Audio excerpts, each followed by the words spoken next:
Bora, pesquisadores! Quem fala com vocês novamente sou eu, professor Vitor Mascarini, ou como carinhosamente alguns alunos me intitulam como Ben 10. Estou de volta aqui com o quadro do História Sem Crise Entrevista, onde eu trago alguns profissionais, alguns colegas, algumas pessoas na qual eu gostaria que vocês pudessem ouvir. E antes de eu chamar o meu convidado, obviamente vocês já sabem aí pela descrição do episódio, pela arte, só gostaria que vocês compartilhassem esse episódio, seguissem a nossa página no Instagram, nosso canal no YouTube, porque tudo vai estar disponível certinho lá, tá? Então, vamos lá, galera. Hoje eu estou com muita honra, com muita glória, recebendo uma das pessoas que eu mais admiro ultimamente, um cara show de bola, professor de história assim como eu, só que em níveis muito mais elevados. E convido agora para se apresentar para vocês, meu caro amigo, professor Mário. Opa, bom dia, boa tarde, pessoal. Que isso, Vitor, não precisa de toda essa deferência e essa coisa. Sabe que também é mútuo, também admiro teu trabalho pra caramba, cara. E é isso, também sou professor de história, tô aí agora iniciando meu doutorado, etc. Então é isso, corre, né, de misturar essa loucura que é misturar trabalho acadêmico com trabalho docente. E é isso, espero que a conversa seja boa hoje. Vou pedir só para a produção aumentar a vinheta e aí a gente já inicia.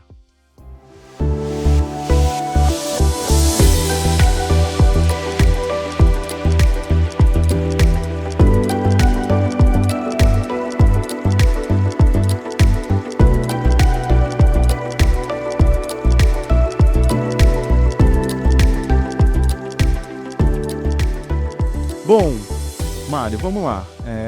Eu queria saber, nesse primeiro momento, como que surgiu o seu interesse pela história como ciência e o que te levou aí a cursar o curso de história, as memórias que você tem, do que te levou a esse caminho. E aí também se você puder já falar também, comentar a instituição que você se graduou, né, esse momento aí, final de ensino médio. Então, algumas características que foram fomentando em você a busca pela graduação na história e como foi esse processo inicial aí na graduação. Bom, Vitor, cara, foi... É muito doido que minha história, minha relação com a história como ciência vem desde pequeno, cara, sinceramente, assim. A minha avó era professora de história, então eu sempre tive uma relação, e minha família é do interior, minha família inteira é do interior, então o que rolava, assim, basicamente semanalmente, era de eu ir visitar minha família, e como meus pais estavam construindo a casa que eles moram hoje, eu acabava ficando com essa minha avó, que era professora do estado, etc., com minha avó e meu avô. E ambos eram professores. Meu avô acabou virando diretor, mas ele era professor de filosofia, e minha avó era professora de história no único colégio que tinha ensino médio lá na cidade, na época. E então minha relação com história, meu interesse por história sempre veio um pouco desse espaço familiar, assim, nesse sentido.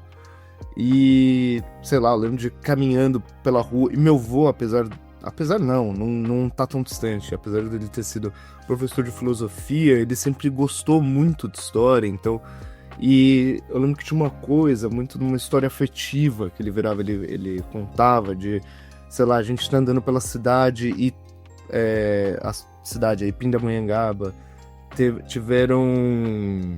A grande parte da força expedicionária brasileira que foi lutar na Segunda Guerra Mundial contra o fascismo, eles partiram aí do Vale do Paraíba, e o batalhão aí de Pinda foi lutar lá. Então eu lembro que meu avô contando histórias de eu lembro, isso daí tinha 8 anos, e meu avô falando, eu lembro quando eu tinha sua idade aqui, os pracinhas pegaram o trem na Central do Brasil aqui Isso daí, sei lá, a gente indo no mercado. Então, nesse sentido, minha relação com a história sempre existiu dessa forma, sempre foi alimentado dessa forma. E especialmente em relação à interação com meus avós, com a minha avó especialmente, o fato dela ser professora, tipo... Ah, você sabe, né, cara? Professor pode estar de férias da escola, mas nunca tá de férias. Então, eu acabava virando meio cobaia, assim, na minha avó. Ela via que, putz, demonstrei o mínimo de interesse em tal coisa. Daí ela virava, começava a dar aula sobre Grécia pra mim. Era uma coisa meio... putz, assisti, eu lembro quando lançou aquele filme lá, Gladiador. Puta, ela virou, me deu uma aula sobre Roma e começou a pegar o material didático delas. Assim, olhando na época, eu achava um porre, mas também não queria falar nada, porque tava de férias, né? Tava ali tendo aula, só que pra mim não parecia tanto ter uma aula, era muito mais uma conversa, assim, um tete-a-tete com a minha avó. E então acho que nesse sentido o interesse veio desde pequeno. E especialmente eu lembro na quinta série, né, sexto ano, sempre mistura nomenclatura. Foi a primeira vez que eu tive quando a gente tem, né, que a gente é apresentado a um professor dedicado, um professor especialista. E, cara, eu lembro que era isso, eu tive aula com um professor muito... Eu acho doido que, assim, hoje, como a gente acaba imitando os professores que a gente gostava. E era um professor que ninguém gostava, porque ele era muito exigente, cobrava pra caceta, etc. E eu adorava as aulas dele, do Denis. Eu virava e falava, puta, não, eu quero ter o caderno mais organizado possível, porque era uma questão quase de honra, de ir bem em história. E, puta, a primeira vez que gabaritei a prova, umas coisas, então... Pra mim sempre foi um caminho meio natural, assim. Eu sempre soube que, eu quero fazer história. Eu só virava e me perguntava, tipo... Não, eu nem me perguntava nada, assim. Pra mim eu sempre tive essa certeza. Tanto que, até conversando com os meus pais mais tarde, eles viraram e falavam, mas você sempre disse que você queria fazer história. O que é meio doido, que acaba botando até a gente sendo professor, né, acaba botando a coisa da matéria uma seriedade muito mais do que às vezes, não sei, o ambiente escolar acaba limitando, né, essa seriedade, essa coisa, então... Boa, cara, legal esse seu relato aí. Eu acredito que todo mundo, principalmente nós somos professores, a gente tem essas características e essas memórias que a gente, com o tempo, infelizmente às vezes vai esquecendo, e a gente tem algumas pessoas que vai nos ajudando a resgatar essas memórias aí do que nos construiu, né, essa vontade né, de ir para um caminho, de estudar uma coisa, fazer uma outra coisa ali. Eu queria saber agora, assim, Mário, bom, como foi e onde foi a sua graduação do curso de História e como foi o período até você terminar, assim, como, né, porque a gente sabe que quando a gente entra para a faculdade, para a universidade, mais do que o curso em si, estudar, existem outras coisas que nos cercam, o próprio ambiente, as festas ou as pesquisas, as atléticas, as disputas esportivas, no caso. Como que foi para você? Em qual universidade você se graduou e como foi este período? Bom, cara, eu comecei minha graduação na Unesp, na Universidade do Estado de São Paulo, lá no campus de Franca. Que Franca é uma cidade também interior de São Paulo, uns 50 quilômetros de Ribeirão Preto.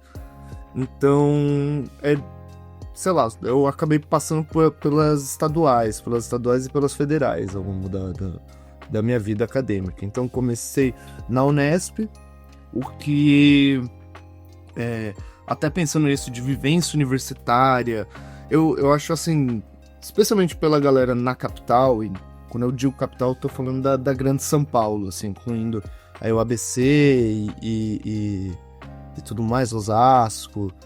Eu sinto que Osasco, Guarulhos, eu sinto que a Unesp é uma grande injustiçada das universidades estaduais e federais paulistas, porque assim, é uma universidade de excelência, uma universidade que a nota de corte... Isso, uma universidade excelente, que a nota de corte não é alta, e uma universidade estadual, e foi excelente pra mim nesse sentido, porque, sei lá, mesmo no ensino médio, cara, é isso, a gente sabe como é que é, a gente já passou pelo ensino médio, a gente dá aula para ensino médio, tipo, meu, a gente tem outras preocupações, né, cara, quando a gente tem 15 anos, de 15 aos 17 anos, a gente tá com outras preocupações da vida, né, a gente tá, sei lá, tá preocupado em namorar e não sei o que. E então eu sempre fui um aluno meio medíocre, assim, no ensino médio. Assim, eu nem fedia nem cheirava, sabe? Então tava sempre ali meio na média. E é isso, passando na Unesp. Foi, assim, excelente os 2 anos que eu passei lá. Assim, excelente como ser humano, eu percebo. Porque é isso, primeira vez, tá, tinha 18 anos, tendo que sair de casa, tendo que morar numa república, formar uma república. Eu morei durante 3 meses em república lá, e depois eu acabei formando uma república com uns amigos. E, cara, a vivência universitária, especialmente no interior, é uma coisa meio insana. Putz, por um lado é bom, porque, tipo, o custo de vida é muito baixo. Então eu lembro que num dado momento eu consegui uma bolsa, tinha aquele programa de iniciação à docência, o PIBID. E eu consegui uma bolsa do PIBID aí, que era uma bolsa, cara, 400 conto que a gente virava e a gente ganhava. Isso daí em 2014. Cara, 400 conto. E eu lembro que eu pagava meu aluguel com isso. Eu pagava meu aluguel e, sei lá, meus pais me ajudavam com mais 200 conto, eu vivia o resto do mês. Pô, muito legal o seu relato, Mário. Assim, a gente dá aula para alunos no ensino médio e eu tinha muito essa curiosidade quando eu estava no ensino médio, apesar de, no meu contexto, eu saber que eu tinha necessidade de ir por um outro caminho em um primeiro momento, né, ajudar meus pais a trabalhar. Mas muitos alunos têm essa curiosidade e é muito legal ouvir essa sua fala por conta das 2 universidades e de como que é esse ambiente, né? Chega a ser quase um ser vivo, vivenciar e transitar nos ambientes da universidade. Cara, eu vou fazer uma outra pergunta, assim, de coisas que a gente já conversou, que é muito interessante que você fale também. Você já foi para alguns países, né? E eu gostaria que você comentasse o que te levou aí para esses países, quais foram esses países e o que você fez por lá, né? Se você foi de mochilão, você foi e acabou trabalhando, se você foi para estudar, porque de uma certa forma, a gente que é professor, como você mesmo disse, a gente nunca mais deixa de ser professor. E às vezes quando a gente viaja, não necessariamente para estudar ou para trabalhar, mas a gente acaba fazendo isso por tabela. Então eu gostaria que você comentasse aí os lugares que você foi, o que isso te enriqueceu também, né? Conhecer novas culturas. Eu queria que você comentasse um pouquinho essa sua trajetória fora do Brasil. Bom, cara, Vitor, se eu for comentar sobre minhas viagens, lugares, etc., tem, acho que 2 momentos que eu acho muito interessante, que foram... Primeiro, quando eu pude realizar um estágio na Alemanha, em que fui trabalhar lá como pesquisador para um canal de YouTube que produzia conteúdo didático sobre a Primeira Guerra Mundial. E um outro momento também foi quando eu viajei para o Peru e para a Bolívia por conta própria.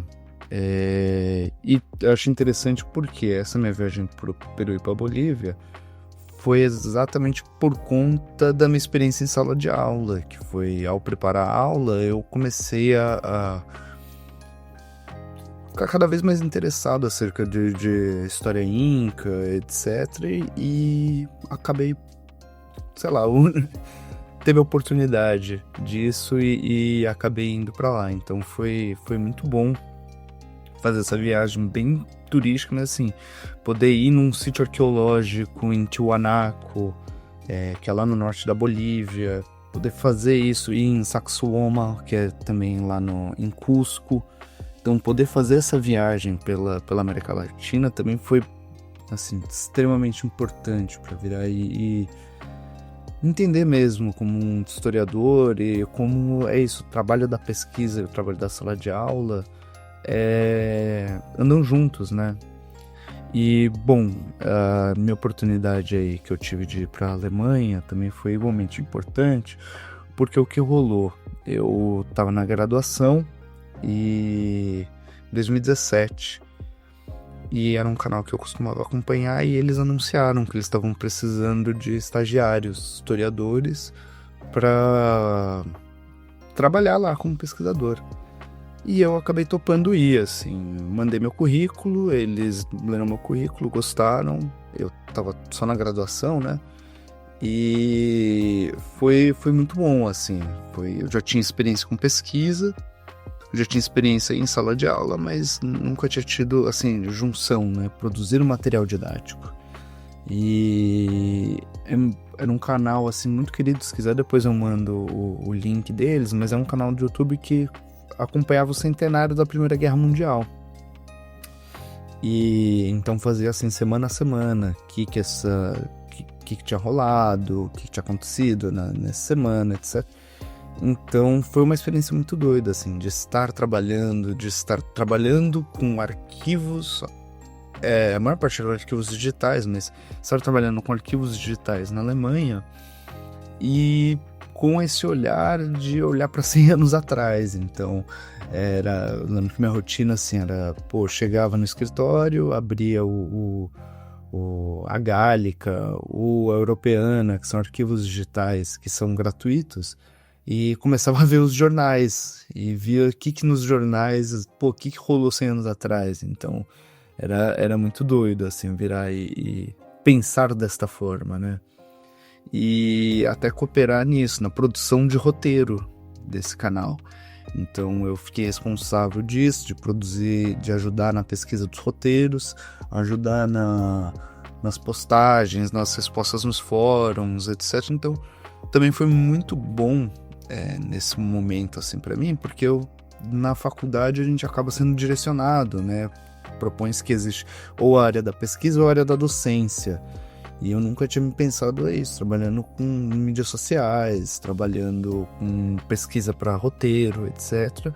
Então abriu muito o meu escopo de possibilidades de emprego, até para quem pensa em fazer história. É interessante pensar nisso, que não é só a sala de aula ou só a pesquisa. A gente tem um universo inteiro que a gente pode trabalhar. A gente pode trabalhar em arquivos, a gente pode trabalhar em arquivos familiares, bibliotecas, museus. Toda a área cultural, de alguma forma, precisa de um historiador. Até acho que junto com a regulamentação, né, da profissão de historiador, veio essa necessidade, né, de um arquivista, de um historiador trabalhar em empresas com mais de 50 anos. Então é interessante a gente pegar e a gente pensar nisso, né, como a área de trabalho é muito maior, possivelmente muito maior. Bom, muito legal e muito rico ouvir esse seu relato, né, sobre essas experiências, tanto aqui nos nossos países vizinhos, quanto na Alemanha, principalmente, que ocupa em alguns vieses, né, mas ocupa aí boa parte de uma história horrível, uma história recente nossa, como civilização. E aí, pegando esse gancho que você citou na questão de pesquisa, eu queria te perguntar, assim, né, no começo você comentou que você estava iniciando ali o seu processo de doutorado. Eu queria que você explicasse pra gente, né, a gente está caminhando pro final desse episódio, o que você estudou no seu mestrado e o que você está iniciando, como está andando a sua pesquisa, qual é o tema, aquilo que você espera e planeja. A gente sabe que nem sempre o que a gente planeja no que diz respeito à pesquisa científica acontece de fato, mas como que está esse seu processo do doutorado? Seria bem legal você comentar isso conosco. Bom, em relação à minha entrada no doutorado, foi mais ou menos da seguinte forma. Eu realizei meu mestrado, né, na UFRJ. No meu mestrado, eu dei continuidade ao meu tema de pesquisa da minha graduação. Eu fiz 3 anos de iniciação científica, em que eu pesquisei cinejornais. Cinejornal é aquele jornalzinho que passava no começo dos filmes, né? Aqui no Brasil passou-se até os anos 80, mas geralmente só aparece assim em filmes, etc. Assim, aqueles filmes dos anos 40, assim, que daí vira, ou que você passa nos anos 40, que mostra o que seriam os trailers, mostrando as notícias do mundo, etc. Então, isso é um cinejornal. Então, eu trabalhei com cinejornais produzidos durante o Estado Novo Português. O Estado Novo Português foi a ditadura fascista que Portugal teve entre 33 até 75, tá? Até a Revolução dos Cravos. A ditadura fascista mais longeva que teve no mundo. E... Bom, trabalhei com cinejornais, mas eu trabalhei com cinejornais específicos, produzidos nos anos 40. Então, minha ideia era ver como o Estado Novo Português virava e representava a história nacional deles a partir desses cinejornais. Então, como eles botavam as datas que precisavam ser lembradas, etc. Os heróis da nação, quem são essas figuras, por que elas tinham essa relevância, qual que era a construção que o Estado Novo usava em torno dessas figuras. Então, eu acabei pesquisando isso, a partir desses 2 cinejornais e das comemorações que Portugal realizou nos anos 40, que era o 8º centenário da fundação do Reino de Portugal. E, bom, isso daí foi minha iniciação científica, eu aprofundei minha pesquisa no mestrado, e é interessante pensar nisso, que assim, no mestrado o mestrado não é propositivo. O que eu quero dizer com isso? No mestrado a gente faz muito mais, especialmente na história, a gente faz muito mais uma revisão bibliográfica, a gente faz um estudo aprofundado sobre o estado da arte de um determinado campo. Então, aqui que é produzido nesse campo, como se estuda, o que tem trabalhado, quais são as fontes, etc. É uma coisa muito mais nesse sentido, a gente não chega a propor uma hipótese. Eu acabei propondo no final da minha sobre como essa linguagem, o Estado fascista português se apropria da linguagem do Estado republicano. Então, cheguei um pouco nessa conclusão. Mas, no fim das contas, eu me deparei assim com a minha pesquisa e falei, cara, eu não aguento mais pesquisar Portugal. Não aguento mais, tô de saco cheio, nunca fui para Portugal, fiz minha pesquisa inteira durante a graduação, tudo online, durante a pandemia e um mestrado. Então já estava bem saturado, né, em relação a isso. E um belo dia eu estava no laboratório da minha orientadora e a gente estava debatendo um texto, etc. E era um texto muito interessante, que é de um professor do departamento de letras, acho que da King's College, lá na Inglaterra. E ele trabalha com as canções que os soldados indianos cantavam para representar a Primeira Guerra Mundial. Então, teve uma mobilização muito grande, né? Eles usavam soldados coloniais basicamente como bucha de canhão. Então, foi... que canções são essas? Quais são os temas, etc. E é um autor indiano que chama Santanu Das. E ele... Uma das coisas que ele apontava era principalmente como eles trabalham muito com a questão do humor, como eles riam muito dos soldados ingleses. Falando, pô, esses soldados ingleses que se pagam todo de machão, etc. Chega na hora H, tá todo mundo com medo e precisa de um soldado indiano e lá sai a bucha de canhão. Fala, pô, é isso, é esses que são soldados do rei, então virava e brincava, né, nesse sentido com eles. Então, e isso daí despertou uma curiosidade muito grande em mim, de eu tentar entender qual que é o humor que era trabalhado dentro das trincheiras. E fiquei com essa questão de, tipo, pô, do que o pessoal tava rindo, o que se ria nas trincheiras, né? Eu nunca tinha pensado a trincheira da Primeira Guerra Mundial como um ambiente de riso.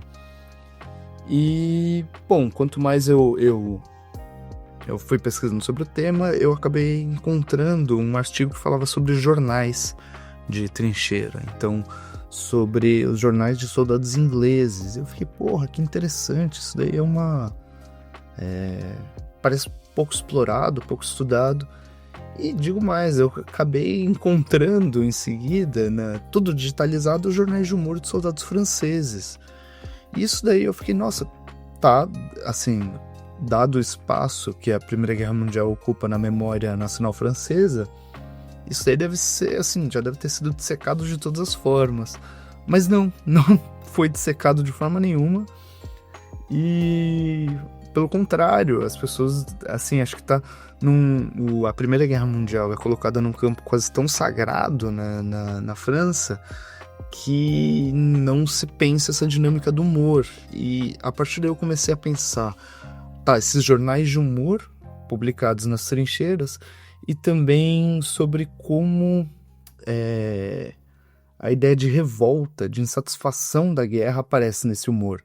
Porque eu parto de um ponto de vista ideológico, político-ideológico, de que uma piada nunca é só uma piada é uma forma de demonstrar dominância, ou, no caso aí da minha fonte, de desconstruir a imagem do líder. Então, desconstruir a pompa militar, desconstruir toda essa ideia, você vai desgastando aos poucos a partir do humor. Então, minha pesquisa atualmente está se encaminhando para isso. Então, eu trabalho com um jornal francês que chama Le Canard du Boyou, que é interessante ver assim, que chama Canard, se você for traduzir ao pé da letra, é o pato. Só que também é esse tipo de jornal muito barato que circulava na França na época. Um pasquim, uma coisa assim, um jornal barato, né? E bouilloux era a gíria que os soldados usavam para se referir às trincheiras. Bouilloux também, se traduzir ao pé da letra, é vísceras, é intestino. Que eles falavam que as trincheiras eram que nem um intestino, porque era uma coisa que fedia e um emaranhado de coisas, de caminhos. Então, é basicamente isso sobre minha pesquisa hoje.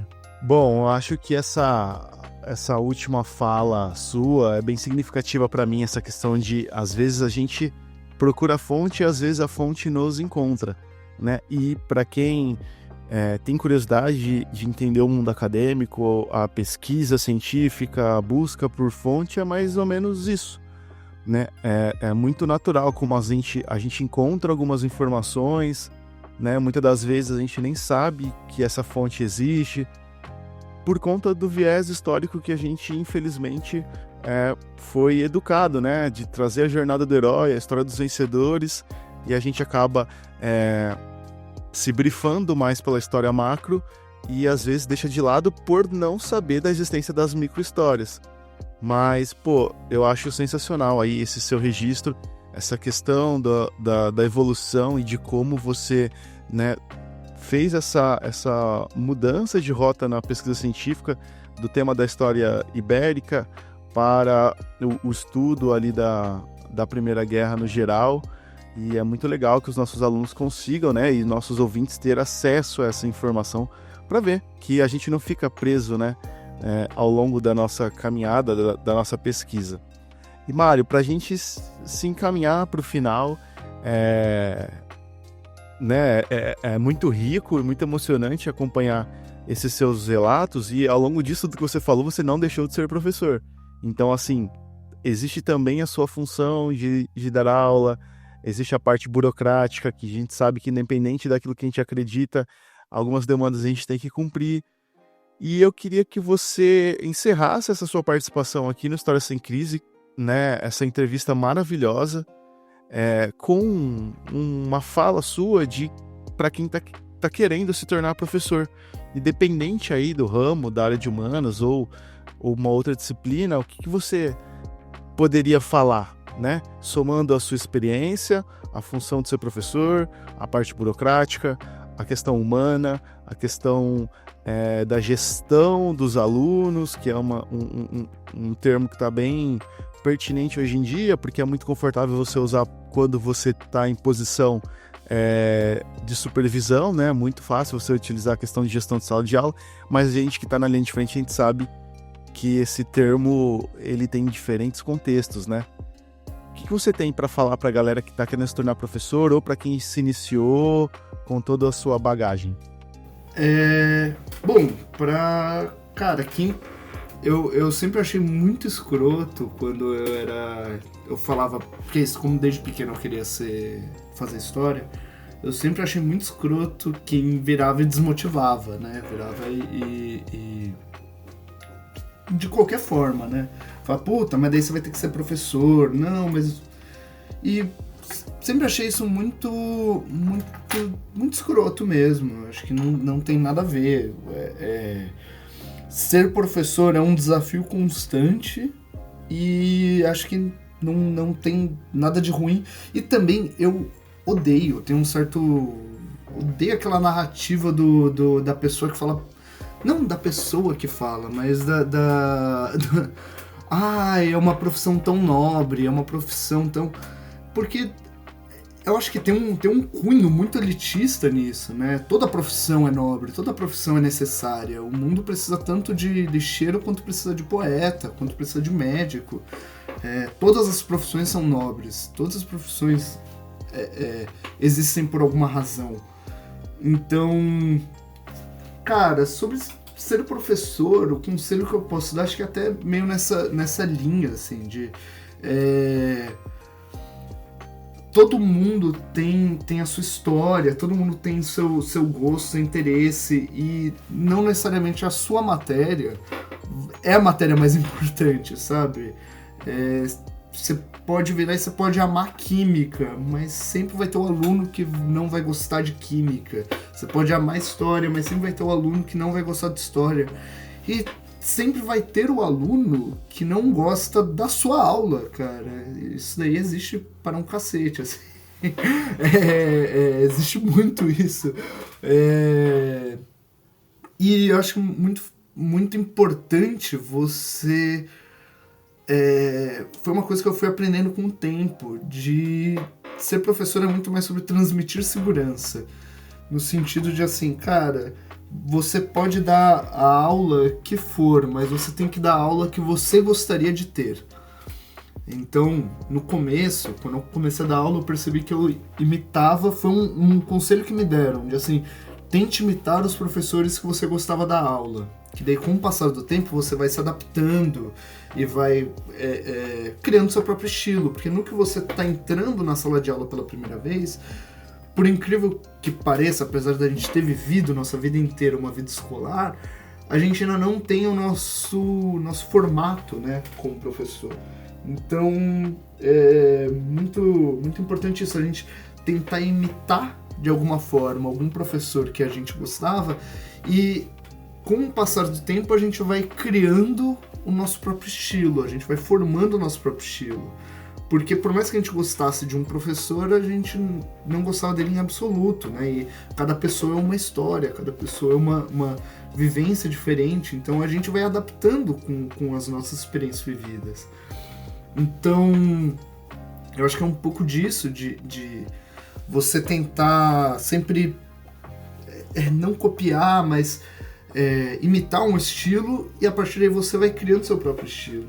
E outra coisa que é muito importante é assim, todo bom professor é um bom pesquisador, querendo ou não, porque quando a gente está preparando uma aula, a gente está pesquisando, a gente está fazendo um ofício de pesquisador. Quando a gente está organizando uma coisa, a gente está organizando um assunto, um tópico, etc., a gente está pesquisando, a gente está trabalhando com texto, etc. Então acho que é isso, você não existe, isso daí também era uma coisa que me incomodava muito na faculdade, quem propunha uma separação entre o ofício do pesquisador e o ofício do professor. E eu acho que não existe uma separação entre teoria e prática, talvez seja muito leninista da minha parte, mas assim, não existe uma separação entre teoria e prática, a teoria é uma forma de prática. Então, quando a gente está estudando, quando a gente está se preparando, a gente está executando algo, a gente está praticando algo. Então a pesquisa é a parte fundamental do professor, a parte acadêmica é fundamental do professor. Senão a gente vira, e infelizmente, isso é uma crítica que eu tenho à educação atual, que é isso, é meramente a execução didática. Então parece às vezes que como professor a gente vira muito mais um bedel, alguém que passa umas atividades, o ensino tem que ser divertido, tem que ser toda hora divertido. E eu vejo que não, o ensino pode ser divertido, mas ele não precisa ser divertido. Ensinar aprender é uma coisa que exige muito, né, da gente. Então, acho que, sei lá, resumindo, no fim das contas, acho que seria, cara, meus conselhos, assim, que eu daria, assim, nunca abandone a pesquisa, nem nunca abandone a docência. Eu acho que ambos se complementam, né, de alguma forma. E meio que aceite o outro na sua forma total, assim, cara, ou você vai estar... aceita que você vai ter dias bons, dias ruins, que seus alunos vão ter dias bons, dias ruins. E é meio isso, ensinar e aprender é um processo, né? Um processo de longo prazo, e a gente tem que construir aos poucos. É mais ou menos isso.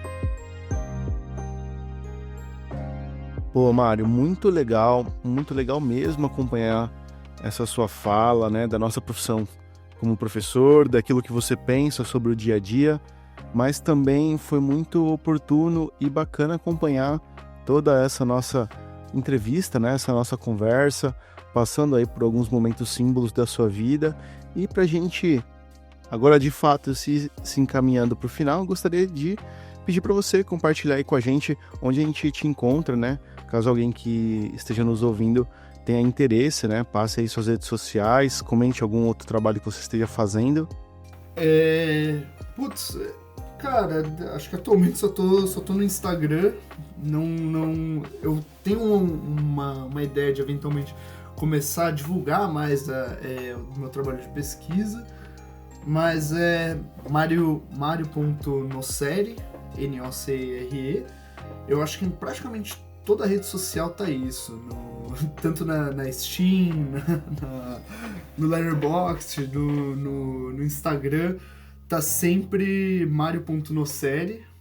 E é isso, vocês podem encontrar, tô sempre divulgando alguma coisa lá. Vai ter, só atentar que vai ter agora um evento grande de pesquisadores de história, vai ser na UFMG, que vou estar apresentando o trabalho lá, acho que vai ter live. Então fiquem atentos aí que sempre tá rolando alguma coisa, sempre vou acabar divulgando alguma coisa assim. Bom, Vitor, muito obrigado pela oportunidade também de estar aqui, de participar dessa conversa. E sempre bom, né, falar com um amigo, conversar com um amigo sobre coisas que a gente gosta. Então, pô, é isso, né? E se junta dois professores, sempre vai ter conversa, sempre vai ter assunto. Show, é isso aí. Bom, galera, o História Sem Crise entrevista fica por aqui. Mais uma vez agradecer a participação do professor Mário Rezende. Agradecer também vocês que dedicaram um tempinho da vida de vocês para nos ouvir. Vou pedir novamente que vocês curtam o nosso podcast no Spotify, se inscreva, curta, comentem, compartilhem lá no nosso canal do YouTube. Em breve, nossos episódios, todos eles estarão saindo nas demais plataformas de streaming de áudio, tá? Essa é a nossa ideia. Então, professor Mário, mais uma vez, muito obrigado.